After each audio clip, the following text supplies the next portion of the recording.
Bismillahirrahmanirrahim. Assalamu alaikum. My name is Baham Nasrun. My roll number is PP1650115. My group number is 51. I am from 4th year morning. My main topic is transition through menopause and my subtopic is urinary incontinence. Before going to the subtopic, let us briefly discuss our main topic, that is transition through menopause. As we all know that menopause refers to the end of your menstrual cycle. Once you have gone 12 months without a period, you have reached menopause. The average woman goes through menopause at 51 years old, although it is between 40 to 60 years of age.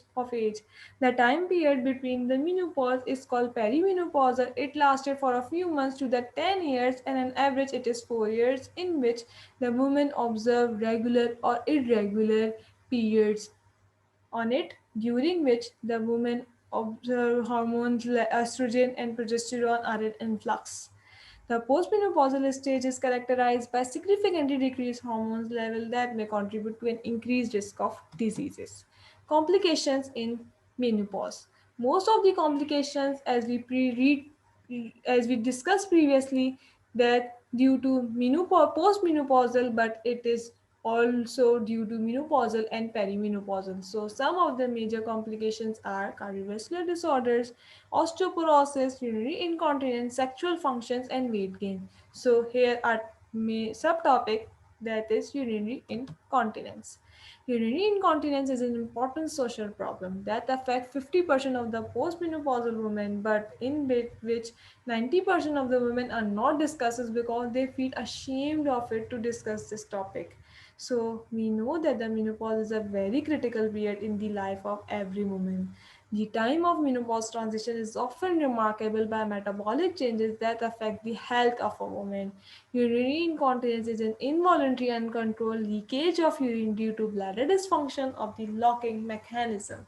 There are basically five types of urinary incontinence: stress urinary incontinence, overbladder erg incontinence, overflow incontinence, urinary mixed incontinence, and transient incontinence, in which most common is stress urinary incontinence. Its signs and symptoms: urgency, frequency is increasing in day and day, especially most irritable in night.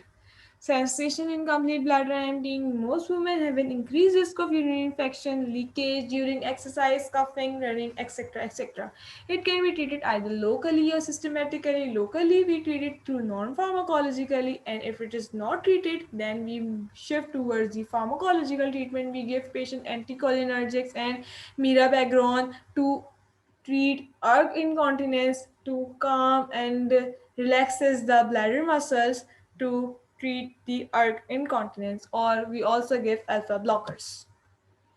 So here the case study. A 48-year-old female weighing 81 kgs having known comorbids, previously 4 SVDs and 1 forceps delivery, presented with complaint of dribbling of urine, urinary incontinence on exertion, small on exercise, weightlifting, coughing, and frequencies increasing day by day. On examination, blood sugar test is 140 mg per deciliter, urinary protein test 2 mg per deciliter, WBCs are not observed in urine, FSH level is 30 MIU per milliliter, and no other complaints documented. Rest of the examination is unremarkable. So we prepared the soap notes to resolve our case. So first here is the subjective. The age of the patient is 48 years. Her gender is female. Her weight is 81 kg. This indicates that the patient is obese. Her complaint is dribbling and urinary incontinence during exercise, weightlifting, coughing, and increase the frequency of urine day by day. History of illness is having 4 SPDs and 1 forceps delivery. So, what is the objective? In objective, we discuss our lab reports. So, we do blood sugar level, urine protein level, WBC's level in urine, and FSH level in urine. And the blood sugar level is 140 milligram per deciliter, urine protein level is 2 milligram per deciliter, WBC's level in urine is none, FSH in urine is 30 MIU per milliliter. These all of the four tests are in between the ranges, so it indicates that all of the four tests are normal and other examinations are not remarkable. So what we assist? we assess that the patient's pelvic muscles are weak, so sphincter muscles couldn't function properly. Along with it, added pressure from abdominal muscles, so it could worsen the condition. So, what is the plan? We firstly go towards the non-pharmacological treatment.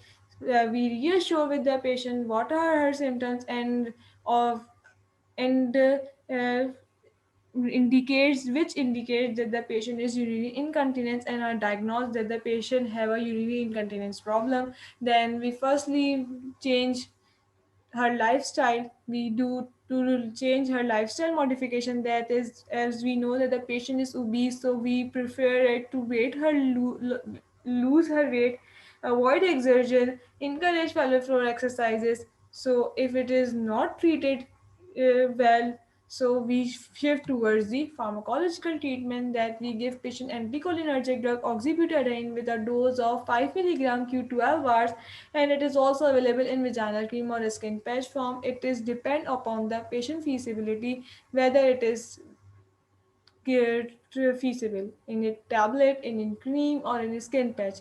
In which form he is feasible, then he use that. So, but firstly, we patient should try to treat with tablet, and if it's not treated, then we go towards the vaginal cream, or in it is not we prefer vaginal cream, then we give the patient a skin patch. Then what are the notes? We notice that the first line of treatment is non-pharmacological. If it non-pharmacologically not treated well, then we shift to the pharmacological treatment. We give patient anticholinergics, alpha blockers, etc. And after 2 to 3 weeks, if patient is not observed any of the curement, then we have the last option, that is surgery. But in most of the cases, approx 90% cases, the through pharmacological treatment, the patient got relief with the symptoms. That's all. Thank you so much. Allah Hafiz.